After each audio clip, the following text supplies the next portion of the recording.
Ir ką jau sakė organizatoriai, tai pirmiausiai ačiū už pakvietimą. Atsiprašau, kad organizatoriai nusprendė, kad turiu kalbėti pirmas, bet tikrai matau, kad salėje yra žmonių, kurie muzikinį ugdymą žino labai giliai, išsamei ir yra prisilietę tikrai labai giliai ir prie visų tradicijų muzikinio ugdymo. Aš tik tai noriu paminėti tokį vieną dalyką, reiškia, kad tikrai tos konferencijos mastelis, jisai neleidžia mums pakalbėti apie viską, tai jeigu aš truputėlį, reiškia, ir nukrypsiu, reiškia, nuo kažkokių dalykų, tikrai nepretenduoju, kad tas pranešimas mano būtų mokslinis, tiesiog, tam tikra refleksija, pasidalinimas mintim, kurios ateis, matant jūs, kolegas, ir dalyvaujant, Naujalio muzikos mokyklos organizuojamam renginyje. Man iš tikrųjų tai labai pasisekė. Labai pasisekė viena prasme, kad turbūt, Lietuvoje institucijose, esu išbandęs savo kailių viską. Tai kaip ir minėjo Sonata, tai mano kelias į muziką prasidėjo būtent Naujalio muzikos gimnazijoje, kada buvo 6 metai. Ir Santakos pastate, kur prie Nemuno, reiškia, mes visi prisimenam truputėlį, reiškia, tą atmosferą, tai tikrai dabar aš kada galiu žvelgti iš laiko perspektyvos, tai buvo mokykla, kur dabar aš jau žvelgiu į tuos mokytojus, į pedagogus, į tą atmosferą, į tą turinį, jau žvelgiu, reiškia, kaip ir minėjau, iš tam tikro laiko perspektyvos, tikrai buvo labai didelis, reiškia, įspūdis ir labai didelė patirtis.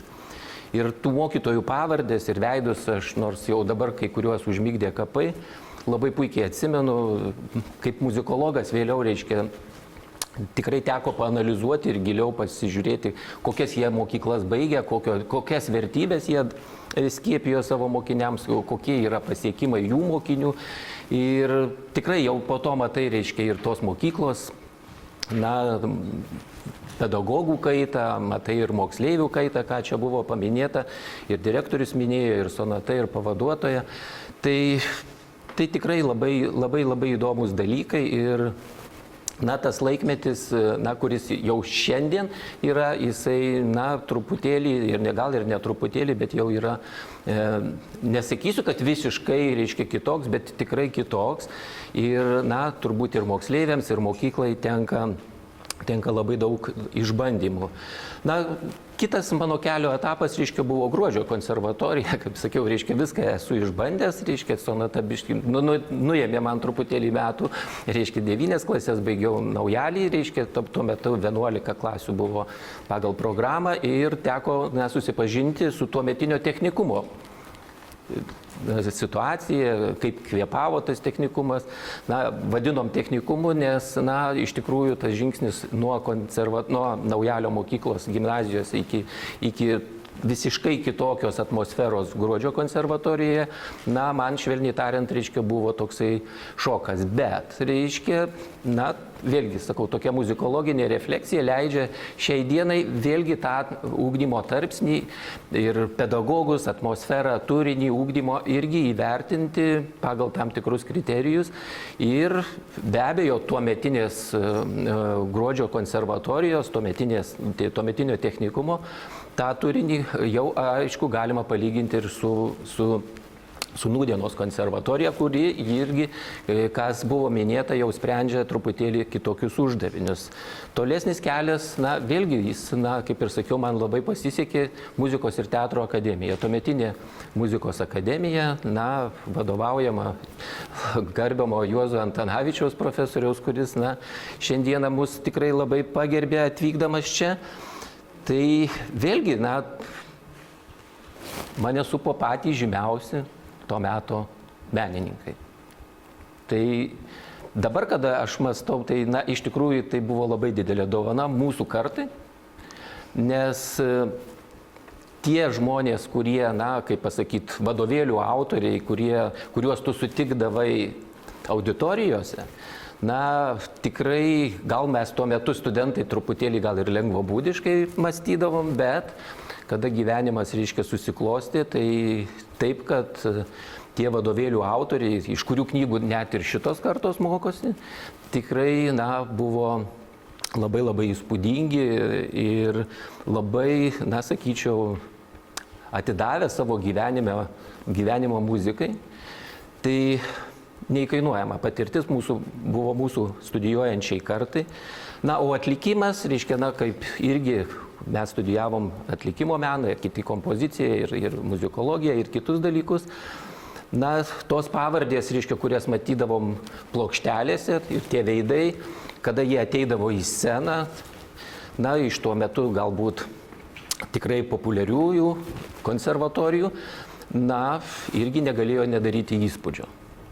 Nes tokios informacijos, kurią mes turime dabar visi, tikrai mūsų karta nedisponavo ir be abejo, na, tai tam tikras istorijos etapas, kuris, na, tikrai vertas, aš manau, kad ir muzikologai tikrai analizuoja ir analizuos ilgai, na, pasverdami, reiškia, tą įtaką būtent tos kartos, reiškia, na, kaip jinai gyveno.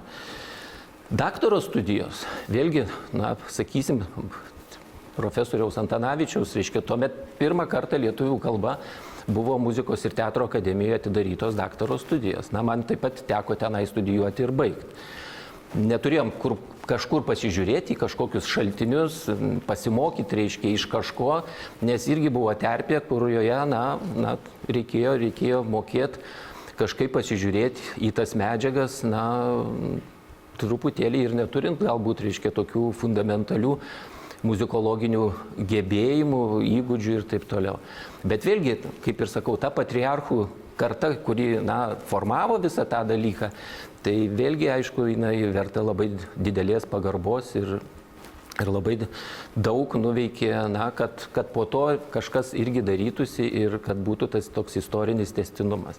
Žinoma, aš visų čia dalykų nepaminėsiu, bet noriu, kadangi ir laikas, ir sąlygos, na, galbūt neleidžia visko apriepti ir matau, kad ir profesorius Kunca dalyvauja, labai malonu matyti. Na, kaip ir sakiau, mūsų ta karta, kada mes žinojom, kas yra Vilniaus kvartetas, mes žinojom, kokią jis įtaką yra padaręs, kokie jo yra pirmi europiniai pasiekimai, tai vat šitame kontekste, na, aš ir norėčiau greitai padaryti tokį perkelimą savo minties į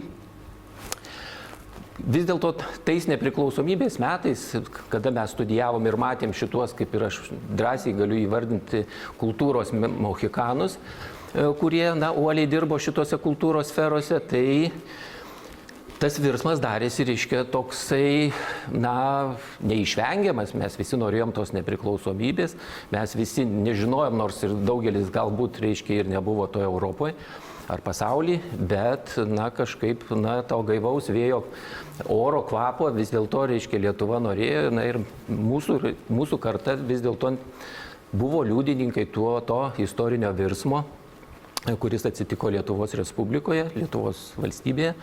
Na, natūraliai, kad tai palietė ir kultūrą. Natūraliai. Tai dėl to aš taip savo drąsiai pabandžiau užrašyti, kad Muzikos akademijos kelias į europinę erdvę, na, jisai buvo padiktuotas tam tikrų sąlygų. Va, tai, o tos sąlygos, žinoma, kad, na, mes jų dar iki galo nepažinojom, bet, na, jos kaip ir šalia tų tradicijų, kurios, aš sakau, kurios mes tikrai labai gerbėm ir šiai dienai turime tokį puikų įvertinimą, na, atsidūrėme truputėlį kitame kontekste. Na ir kokios problemos, kadangi vis dėlto toks praktinė konferencija, žinoma, kad susidūrimas su to, ką turėjo jau senai Europą ir to, ko mes neturėjom. Tai mes tikrai turėjom, reiškia, tokį fundamentalų pasirengimą, tiek ir teorinį, ir atlikimo, ir praktinį, ir taip toliau. Na, aš nekalbu apie lygius, bet iš tikrųjų turėjom ir ta transformacija tos kartos į europinę aukštojo mokslo erdvę buvo pakankamai tokia komplikuota. Na, pirmas dalykas, kuris, aišku, iškilo, tai žinoma yra kalbos barjeras. Tai ta vyresnioji karta, kuri labai puikiai ruošė specialistus, ta prasme mūsų rinkai, mūsų kultūros, galbūt spektrui, na, sunkiai turbūt galėjo prisiderinti prie to, ką reikalavo tuometinė Europa. Na, tai toks, kaip ir, sakyčiau, toks vienas iš pagrindinių tokių rūpesčių. Na, o kaip toliau klostysi visas tas mūsų gyvenimas, tai žinoma, kad reikėjo galvoti, na, kaip tą kultūrą išlaikyti bent jau tame pačiame lygmenyje, arba išlaikyti tas tradicijas, na, ir integruoti tą visą mokymą į platesnį europinį kontekstą. Tai čia tikrai, na, kaip ir savo kolegoms visą laiką sakau, kad, žinoma, niekas nesigauna savaime.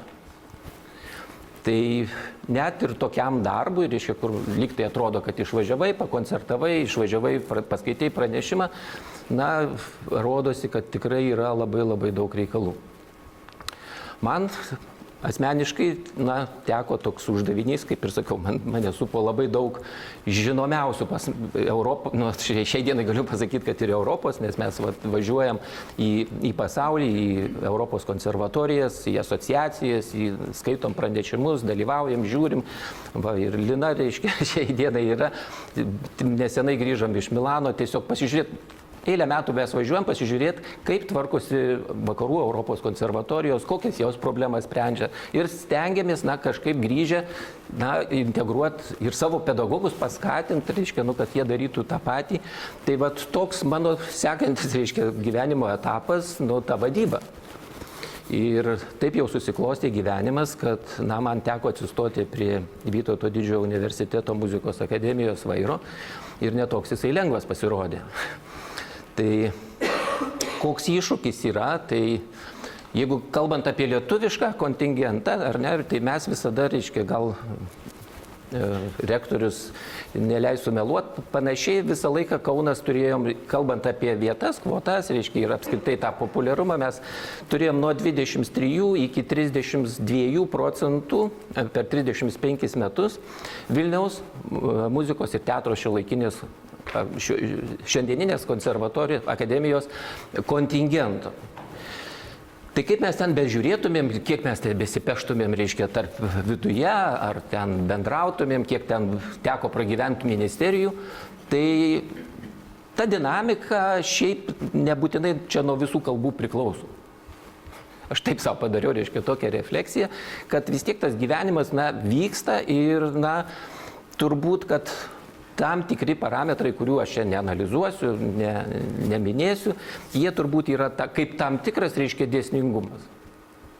Nes taip mes darom viską, kad, tarkim, viena institucija pritraukti, kita, reiškia, galbūt kitaip, reiškia, kitaip išugdyti, bet tie skaičiai tokie, na, jie yra, skaičiai labai daug ką parodo. Ir kuo mes dabar susidurėm, tai žinoma, kad šiuo metu mes turim muzikos akademija, na, 280 studentų, virš 100 dėstytojų. Mes su kuo susidurėm? Mes susidurėm, na, kaip ir aš minėjau, su pedagogų kartų kaita, kurie yra labai puikūs profesionalai, bet galbūt jau neišeina į tą sceną. Aš kalbu, reiškia, europinę sceną, kuriai, na, dėstytojams yra jau privaloma, reiškia, nes tą daro visas pasaulis. Ir kitas dalykas, žinoma, kontingentas, lietuviškas kontingentas, kur vėlgi, na, visą laiką mes susidurėm su tam tikra problema užsienio kalbos gerų žinojimų.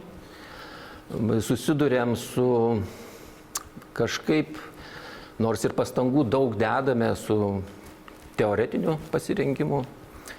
Ir tas negali neatsiliepti bendram tam ugdymo procesui. Tai čia kalbant, reiškia, apie personalą ir apie studentiją. Žinoma, kad mes, na, kaip ir visos Europos ar pasaulio konservatorijos, na, neatsiribuojam užsienio. Tikrai man teko pačiam važiuoti į Aziją, dirbti ir kad Azijos studentai, ar ne tik Azijos, stotų į mūsų universitetą, į muzikos akademiją. Ir, na, tos proporcijos vėlgi yra skirtingos, bet vienu metu mes, sakysim, iš 300 studentų mes turėjom 108 užsieniečius. Nu, galite įsivaizduoti, koks yra tada dėstytojui klausimas. Jisai savo dalyką turi išdėstyti, jau negimtąją kalbą. Jisai turi moderniškai žiūrėti į visą dalomąją medžiagą. Ir, teko taip pat išgyventi tam tikrą lūžį. Ir tokios, kaip pasakyti, tam tikros disproporcijos pradėjo rastis. Tarkim, su fundamentaliu teoriniu pasirengimu, tarkim, Naujalio ar iš kitų ten gimnazijų ateina, Azija, jie turi truputėlį kitas tradicijas. Tai, žinoma, čia toje vietoje mums labai būna sunku subalansuoti tą visą mokymo procesą, kad jisai būtų sklandus, kad jisai būtų, turiningas.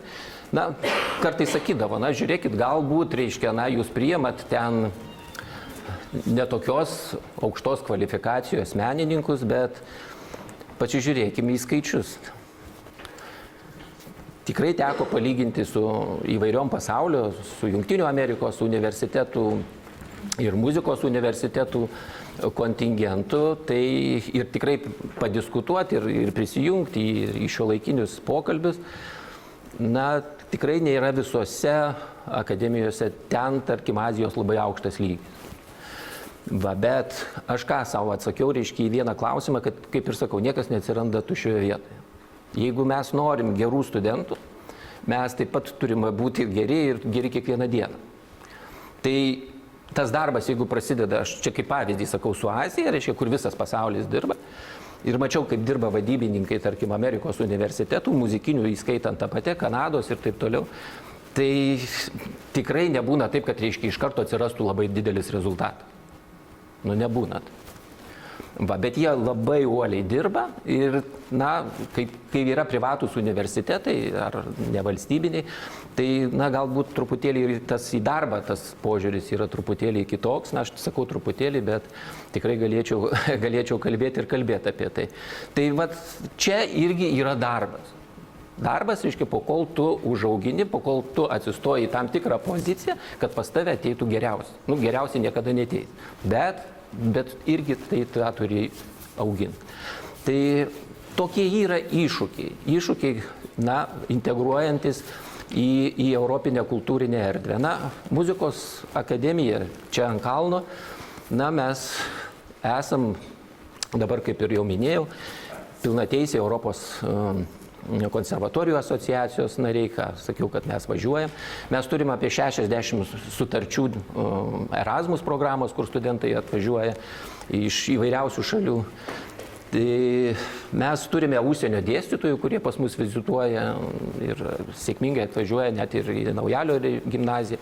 Yra tos europinės programos, kurios, kaip pasakyti, veikia ir mums yra labai didelė pagalba. Žinoma, kad esame ir akredituoti. Tai visų tarptautinių ekspertų kaip institucija taip pat esame. Tai toks mano, galbūt, neužimant, jau užėmiau labai daug laiko, nes kada pradedi kalbėti, žinot, labai sunku, kažką norisi daug pasakyti, bet žinoma, kad nėra tokių galimybių.